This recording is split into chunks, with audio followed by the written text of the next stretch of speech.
Tank all the hits, like Rocky taking the punches. Strike down all your enemies with the power of Zeus! Walk slowly like my old man. What's up guys, Pidget here. When the patch notes came out, I saw the Spark buffs, and I immediately wanted to make a Spark character. I chose Inquisitor as the Ascendery because I really like the life and energy shield regen, why I can ignore elemental resistance with crits.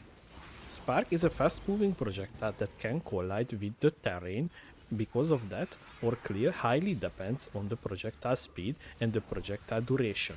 If you have high projectile speed, you can kill enemies off screen and shotgunning the bosses near the walls. Because of that, the real DPS hard to calculate because we can determine how many times a projectile hit the boss. Before you say, not all bosses standing near the walls, that's right. But the most of the endgame bosses like Maven, Elder, Uber Elder, Eater of Words, and even the Maven Invitation, all of them are inside a little arena, where we can abuse this mechanic. I even killed Uber Elder without knowing where was he. Our character has 100% critical chance, so the boss's resistance not a big deal for us. We can run easily any mob with increased elemental resistance mod on them. Also, you can run almost any mob with curses on them because the concentrated ground from the Ascendery is reducing the curse effectiveness. So, we can do any encounter with curses and pump up the quantity of the rewards. As you can see here, I have 3 curses on me, while the enemies have increased elemental resistance. Oh, and by the way, this is the Twisted Invitation. You can see the wall mechanic abuse here, and even the boss is helping us, standing near a wall while we can tank almost everything they throw us. But don't forget the golden rule. Remind yourself that overconfidence is a slow and insidious killer.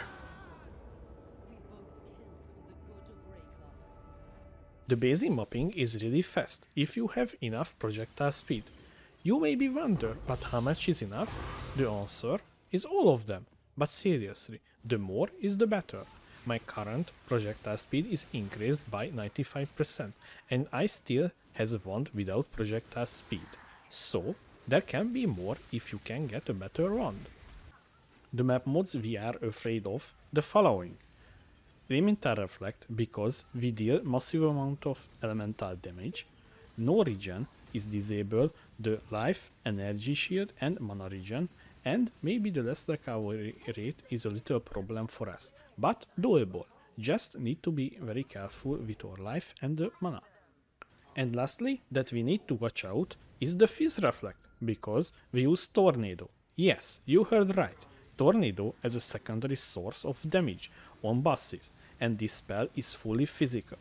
So, when you're doing Fizz Reflect mobs, don't use it. Lastly, I need to mention what is the main problem with Spark. If you're facing a wall, standing near a door, or a narrow walk side, your projectiles will be disappear. I don't know why, but my guessing is because the animation of the Spark. Sometimes you will die because you can't react in time and your enemies will destroy you. First of all, I would love if you hit the like button like the Shaper hitting the Elder, so it can spread to more people. Items we using. Starting with the weapons, we dual wielding wands. The first wand has lightning damage added to spells, increased cast speed, really important on this build. Increased spell critical chance, double damage while focused, not necessary, but it's good for having on. And lastly, the spell damage as extra chaos damage.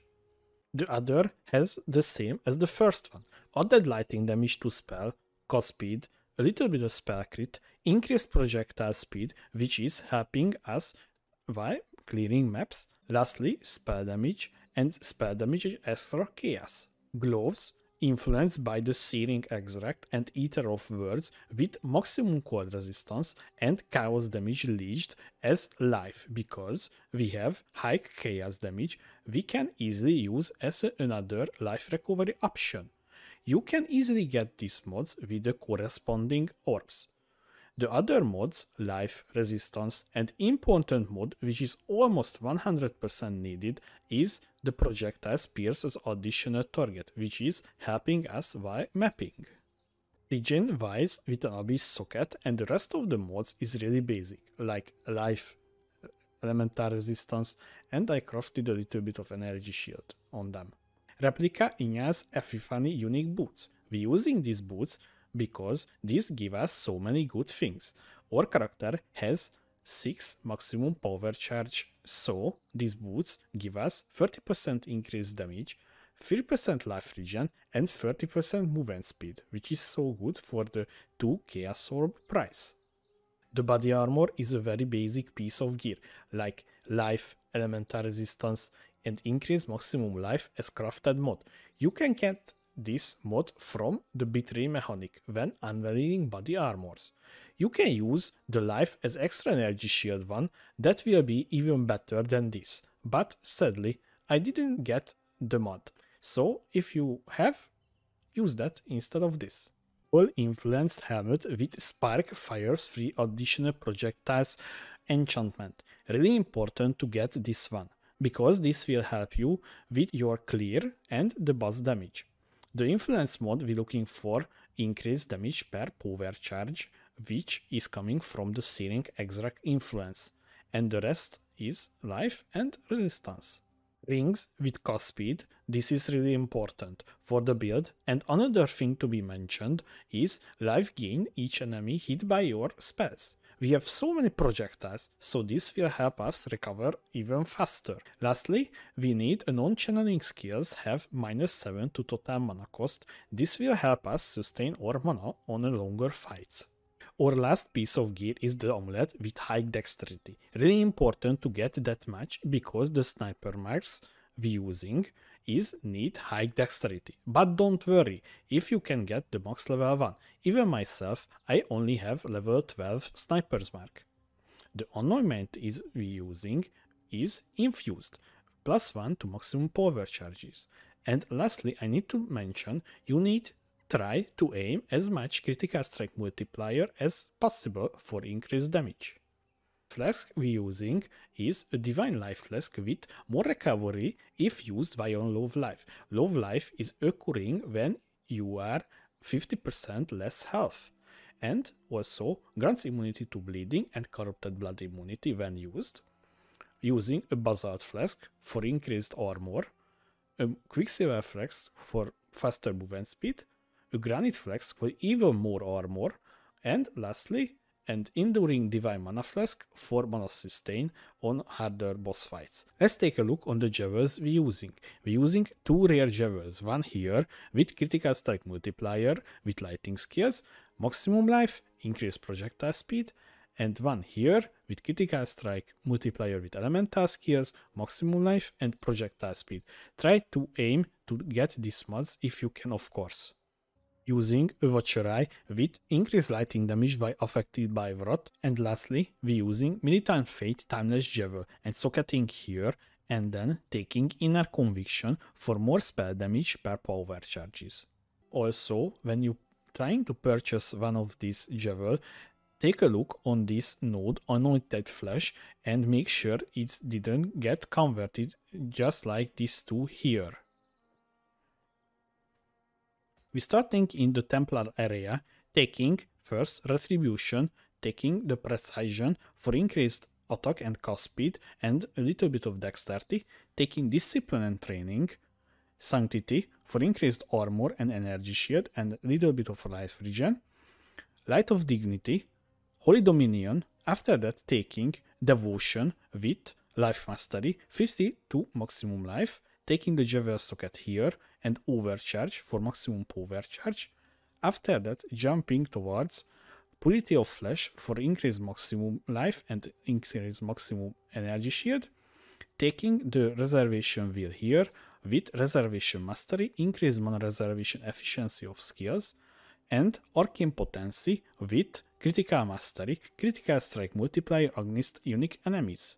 After that, taking Anointed Flesh for increased maximum elemental resistance, Quick Recovery for increased maximum life and a little bit of mana and life regen, Inner Conviction from the Timeless Jewel, Pathing Towards, Potency of Will for increased skill effect duration, really important for this build, this node, Shaper for maximum life regen and mana regenerate, Iron Will for extra damage, Constitution for maximum life, Jumping to Lightning Walker for increased lightning damage and cast speed with lightning skills, taking Annihilation for increased spell critical chance, taking the Heart and Soul, Deep Wisdom, after that taking Nimbleness, taking the Caster Mastery with spells which can gain intensity, have +1 to maximum intensity, really important for this build, this is a needing.